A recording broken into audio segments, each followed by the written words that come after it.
ঢালিউড ভাইজান সালমান খান নতুন সিনেমার ঘোষণা দিয়েছেন। এ যাত্রায় তার সঙ্গী হয়েছেন বন্ধু প্রযোজক সাজিদ। কিক সিনেমা মুক্তির পর 1 দশক পর আবার এক হলেন এই অভিনেতা ও প্রযোজক জুটি। এখনও নাম ঠিক না হওয়া সিনেমাটি পরিচালনা করবেন দক্ষিণ ভারতের আলোচিত পরিচালক AR মুরগাদোস। সালমানের সঙ্গে এটিই হতে যাচ্ছে তার প্রথম সিনেমা। 2025 সালের ঈদে মুক্তি পাবে নতুন এই সিনেমাটি।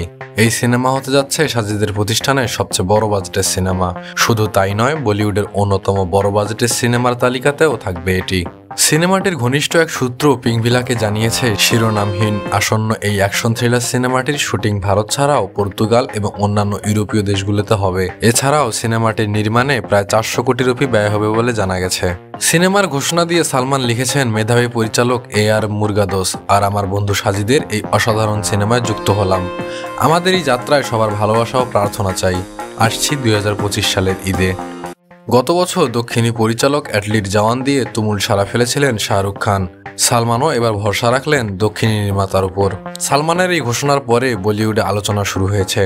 ইন্ডাস্ট্রি একাংশের মতে এখনো পর্যন্ত এটি এই বছরের সবথেকে বড় ঘোষণা।